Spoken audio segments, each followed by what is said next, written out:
For these notes, we're going to be looking at the ratios of the different compounds or the different molecules that are involved in the chemical equation and reaction. Okay, so the ratios are important for how many of each type of molecule we need in order to yield a certain amount of product.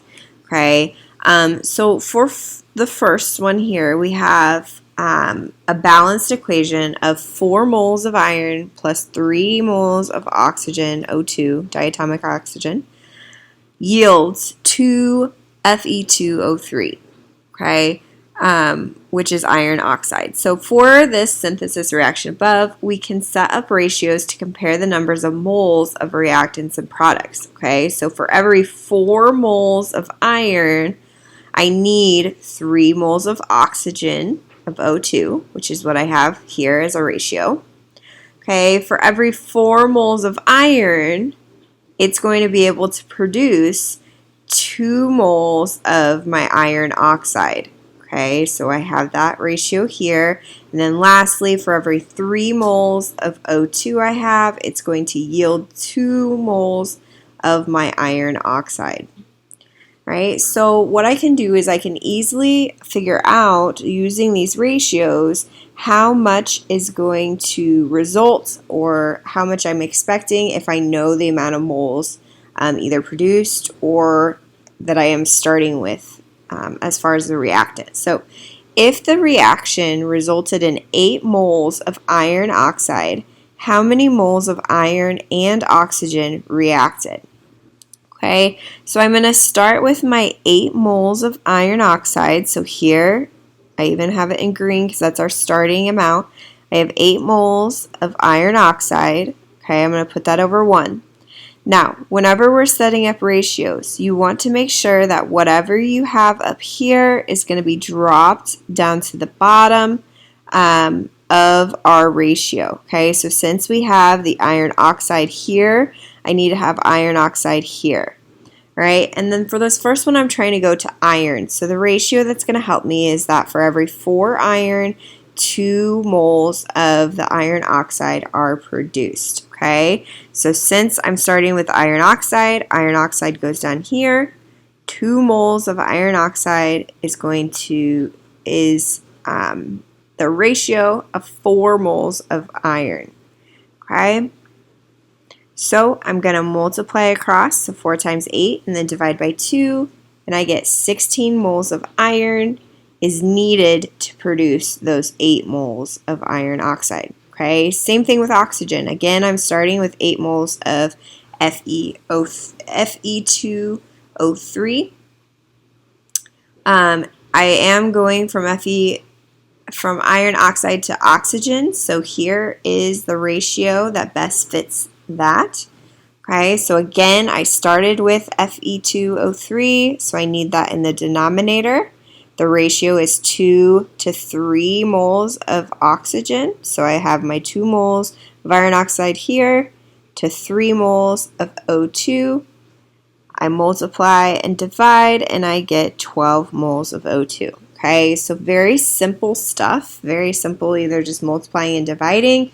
The key thing is just making sure that you kind of organize your information and you make sure you put the ratios in the correct order. Okay, so if I would have flipped this and had 4 moles of iron to 2 moles of iron oxide, yes, that's still a ratio, but it does not convert properly. Since I'm starting with iron oxide, I need to have the ratio for iron oxide on the bottom, okay, in order for them to cancel out, and then I'm left with moles of iron. Okay, remember also we can convert moles to grams by first finding the molar mass of the compound or element. Okay, so this is going back to previous chapters.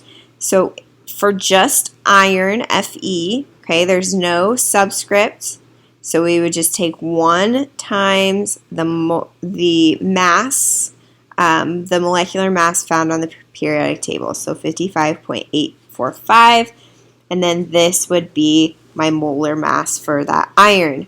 For O2, it does have a subscript of 2, Okay, so I'm going to multiply 2 times the mass that I find on the periodic table, 15.999, and the molar mass of an O2 molecule is 31.998.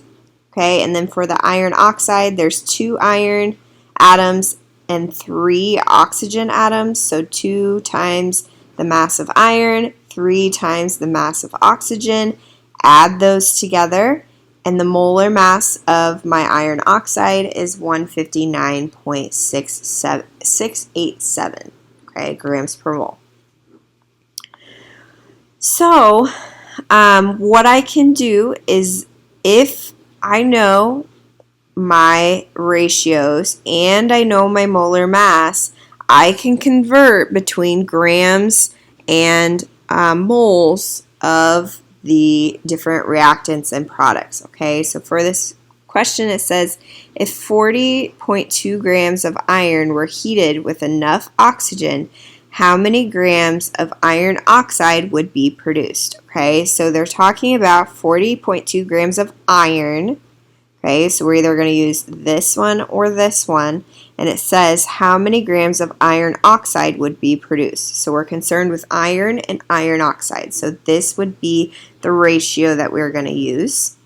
Okay, we're starting with grams, and we need to convert it to moles in order to use this ratio. Okay, so with 40.2 grams of iron, okay, again, whatever I have up here needs to be dropped down to here. So I have grams here, so I need to have grams here. So this chart is just from the previous slide. So the molar mass of iron is 55.845 grams for 1 mole. So I have my 55.845 grams per 1 mole of iron. Okay, so again, I have moles of iron here. I need to have moles of iron down here so that they cancel out. Okay, I'm going to use my ratio for every 4 moles of iron. There's 2 moles of iron oxide. Okay, that's just taking it directly from the equation that we have up above. Okay, so now we are converted to moles of iron, but we need to know how many grams of iron oxide. Right, so I have moles of iron oxide, so I have to have moles of iron oxide down here. So for every 1 mole of iron oxide, the mass, or the grams, is 159.687. Okay, so grams per 1 mole of iron oxide. I would multiply across on both the top and bottom and then divide, and I would get 57.48 grams. For this last practice problem, okay, it says if 8.1 grams of iron completely react to form iron oxide, how many grams of diatomic oxygen were used? Okay, so we're starting with 8.1 grams of iron. All right, and it wants us to figure out how many grams of oxygen. So we are going to use this ratio, okay, and then we will need to know both the molar mass of iron and of oxygen for this problem. Okay, so I start with my grams of iron, and so because of that, I know that I need to drop grams of iron down here. Okay, so for every 1 mole of iron, the mass is 55.845. Okay, so I have now moles of iron. I'm trying to get to moles of oxygen, so I'm going to use this ratio. So because I have moles of iron up top, I have to drop it down below. So I'm going to have moles of iron, and it is 4 moles for every 3 moles of O2. Okay, I now have moles of oxygen, and I want to get to grams. So in 1 mole of oxygen, okay, because I have to drop it down since I had it up above, there is 31.998 grams in that 1 mole of O2. So I would multiply across on both the top and the bottom, and I would get that 3.48 grams of oxygen would be used to completely react with that 8.1 grams.